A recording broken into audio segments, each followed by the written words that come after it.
ini, alangkah baiknya kita terlebih dahulu untuk membaca doa ya. Dan sebelum kalian menonton video ini, silahkan subscribe, komen, like, dan share. Selamat menonton! Ya, hari ini saya akan membahas tentang vektor sebidang. Saya akan menjelaskan lewat catatan ya. Cuma sebenarnya tuh di buku yang kalian pegang itu sudah ada di halaman 49. Di buku paket merah itu mulai dari halaman 49 sudah ada semuanya lengkap, dan ini saya rangkum ke dalam catatan. Yang pertama di sini ada besaran vektor ya. Besaran vektor itu adalah besaran yang memiliki nilai dan arah. Tidak hanya nilai atau berupa angka dan juga mempunyai arah. Sedangkan besaran skalar itu besaran yang hanya memiliki nilainya saja, tidak memiliki arah. Kemudian di sini ada cara segitiga, cara jarang genjang, cara poligon. Ada 3 ya. Nah, kemudian di sini ada penjumlahan vektor. Penjumlahan vektor ketika kedua vektor tersebut itu tidak tegak lurus. Ini simbol tegak lurus ya. Tidak tegak lurus. Itu penjumlahan vektornya rumusnya seperti ini. Vektor A ditambah vektor B sama dengan akar kuadrat dari A kuadrat plus B kuadrat plus 2 kali A kali B kali cos theta. Nah, sedangkan selisih vektor rumusnya vektor A dikurangi vektor B sama dengan akar A kuadrat plus B kuadrat minus 2 kali A kali B kali cos theta. Nah, di mana ini? Di mana ada keterangannya di mana sin theta itu depan dibagi miring atau tidak diapit theta. Tidak diapit theta itu adalah sin. Dan cos itu adalah samping dibagi miring atau diapit theta. Nah, ini yang terutama kalian harus pahami adalah sin dan cos. Ketika sin itu tidak diapit theta, sedangkan cos adalah diapit theta. Hanya itu aja dulu. Dua ini harus kalian hafal dan kalian pahami. Nah, kalau tadi di sini adalah penjumlahan vektor tidak tegak lurus, sedangkan di sini adalah penjumlahan vektor yang tegak lurus, itu vektor A ditambah vektor B sama dengan A kuadrat ditambah B kuadrat saja, nggak ada 2 kali A kali B kali cos theta seperti yang atas ini ya. Ini ketika vektornya tegak lurus, dan yang di atas ini vektornya tidak tegak lurus. Oke. Contohnya nih seperti ini. Hitunglah resultan vektor A, vektor dari vektor A dan B yang saling tegak lurus, di mana vektor A itu 6 meter dan vektor B adalah 8 meter. Soal yang kedua adalah vektor A-nya 7 meter, vektor B-nya 24 meter. Nah, di sini kita gambarkan dulu ya, vektor A-nya ini tadi berapa? 6 meter, B-nya 8 meter. Di sini ada keterangan tegak lurus, berarti kita menggunakan rumus yang bawah tadi ya, yang hanya akar A kuadrat ditambah B kuadrat. Ketemu nih, 6 kuadrat ditambah 8 kuadrat sama dengan akar 36 ditambah akar 64 sama dengan akar 100. Akar 100 berapa? Ketemunya 10 meter. Seperti itu. Yang B juga nih sama. Vektor A ditambah vektor B, di mana vektor A-nya 7 dikuadratkan ditambah 24 dikuadratkan, ketemunya akar 625. Akar dari 625 adalah 25 meter. Ini adalah contoh dari penjumlahan atau resultan vektor A dan B yang saling tegak lurus, Oke, nah di sini juga ada nih soal lagi. Kalau ini soal cerita, kebanyakan yang ada di soal-soal itu adalah soal cerita seperti ini. Seorang anak berjalan 100 meter ke arah timur. Kemudian ia berjalan 200 meter ke arah utara. Hitunglah resultan perjalanannya. Caranya gimana? Kita gambarkan dulu nih di sini titik awal nih, misalnya titik awal. Seorang anak berjalan 100 meter ke arah timur. Ke arah timur ke sini ya. 100 meter nih, ada tulisannya 100 meter ke arah timur. Kemudian udah sampai sini ya. Kemudian anak tersebut berjalan 200 meter ke utara. Ke utara atas ya, ke utara 200 nih, ke atas 200. Hitunglah resultan perjalanannya atau hitunglah penjumlahan perjalanannya. Jadi menggunakan rumus yang tadi ya, karena ini kan tegak lurus ya. Tegak lurus, kita menggunakan rumus yang sama seperti nomor yang ini.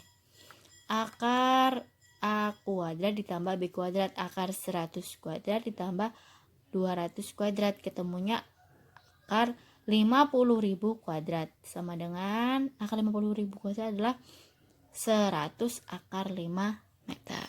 Seperti ini. Oke, selanjutnya kita akan bahas contoh soal ketika vektornya itu tidak tegak lurus. Seperti ini contohnya. Hitunglah vektor resultan dari dua buah vektor sebesar 8 meter dan 6 meter yang membentuk sudut 60 derajat. Nih, vektornya seperti ini sudah saya gambarkan. 6 meter, 8 meter, dan membentuk sudut 60 derajat. Jadi agak miring ya, 60 derajat, tidak tegak lurus. Jadi vektor A ditambah vektor B sama dengan akar A kuadrat ditambah B kuadrat ditambah 2 kali A kali B cos theta.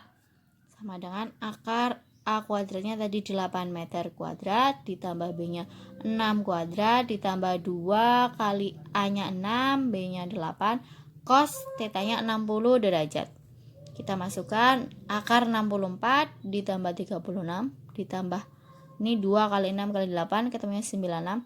Cos 60 derajat itu setengah. Dari mana cos 60 derajat setengah? Nanti saya akan berikan tabelnya tersendiri, nggak di video. Seperti itu. Kemudian ketemu ya akar 100 ditambah 48 ketemunya akar 148 meter. Ini bisa disederhanakan lagi, cuma kalau seperti ini aja juga tidak apa-apa, tidak masalah. Seperti itu. Sudah ya, ini untuk vektor yang tegak lurus dan tidak tegak lurus. Kemudian ada lagi nih vektor sebidang. Nah, tadi kan saya sudah katakan ya, ketika sin theta itu tidak diapit theta, kemudian cos itu diapit theta. Oke, kita contohkan seperti ini. Mobil bergerak dengan percepatan 10 meter per sekon kuadrat dengan membentuk 30 derajat. Tentukan vektor percepatan terhadap sumbu X dan sumbu Y. Jadi di sini soalnya itu ada vektor 10, kemudian membentuk arahnya 30 derajat. Yang harus dicari itu vektor percepatan pada sumbu X nih, sumbu X dan sumbu Y berapa? Nah, caranya gimana? Ketika AX itu A kali cos theta, ini dari mana, Bu? Nah, kalau A kali cos theta itu kita balik lagi nih ke materi yang atas.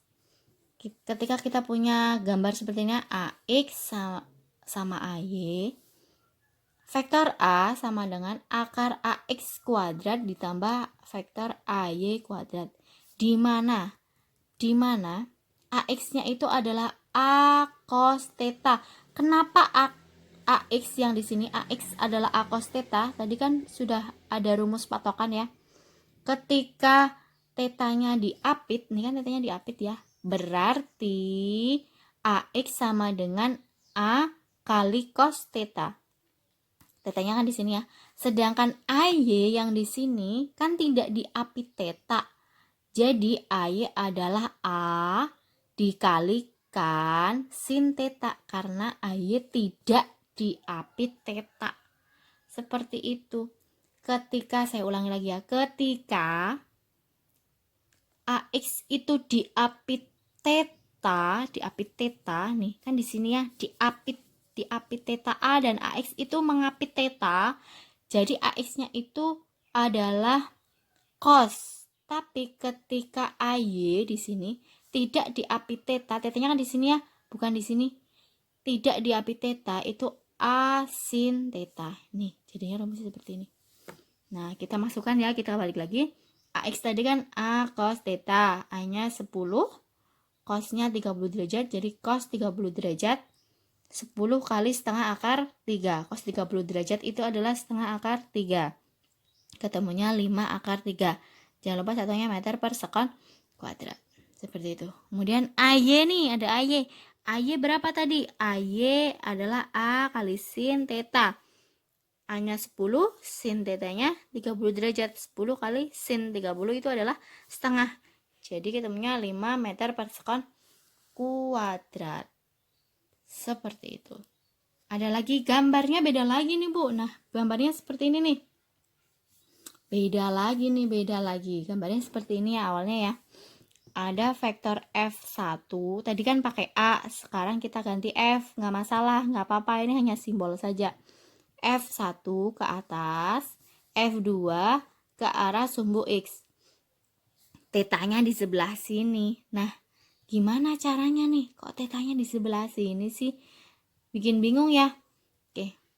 Jadi gini, ketika F-nya itu tidak searah, tidak pada garis Y dan pada garis X, harus kita uraikan.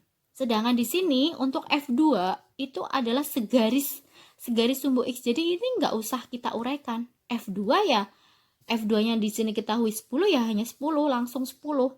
F2 itu 10 Newton. Sedangkan F1 kita harus uraikan ke sumbu X dan ke sumbu Y. F1 di sini kan miring ya, miring. Nggak lurus sumbu Y dan nggak lurus ke sumbu X. Jadi harus kita uraikan dulu. F1X sama dengan F1 cos theta. Kok bisa cos di sumbu X? Nah, sumbu X kan di sini ya. Sumbu X itu sepanjang ini, sepanjang garis ini. Itu X. Sedangkan Fx itu adalah diapit. Tadi ketika ada kata-kata diapit itu menggunakan cos. Ketika tidak diapit, ini yang searah sumbu Y, berarti sin. Nah, udah bener ya. F1 cos 60. F1-nya 14, dikalikan cos 60 derajat adalah setengah, ketemunya 7. Sedangkan F1Y yang ke atas, itu kan tidak diapit theta ya. Jadi, di sini menggunakan sin. F1 kali sin theta. 14 dikalikan setengah akar 3. Sama dengan ketemunya 7 akar 3. Sedangkan F2-nya itu hanya di sumbu X ya. F2-nya karena sudah segaris dengan sumbu X tidak perlu diuraikan. Hanya F2X sama dengan 10 Newton. Kalau saya tanyakan di sini ada F2Y-nya nggak Bu? Nggak ada. Di sini F2Y-nya adalah 0 karena F2-nya hanya di sumbu X. Jadi F2X sama dengan 10 Newton. Nah, karena di sini ada yang diuraikan, ada yang tidak, jadi masing-masing yang ada simbol X-nya kita jumlahkan, ada simbol Y-nya kita jumlahkan. Sigma, ini artinya jumlah ya, jumlah Fx sama dengan F2X dikurangi F1X. Kenapa ini ada seperti ini kok dikurangin Bu? Nah, sekarang gini, F2 itu arahnya ke kanan ya. Jika ke kanan arahnya itu positif, tapi jika ke kiri berlawanan itu adalah negatif. Jadi F2X-nya ke kanan ya, positif, dikurangi F1X yang ke arah kiri. 10 dikurangi 7, ketemunya 3 Newton. Ini yang di sumbu X. Yang di sumbu Y sama dengan F1 sin 60 nih. Sumbu Y yang ke atas. F1 sin 60 derajat. Ini kenapa positif nggak negatif aja Bu? Karena arahnya ke atas. Coba kalau arahnya ke bawah, di sini juga ada minusnya. Minus F1 sin 60 derajat. Seperti itu. Ketemunya adalah 7 akar 3. Seperti itu. Untuk vektor.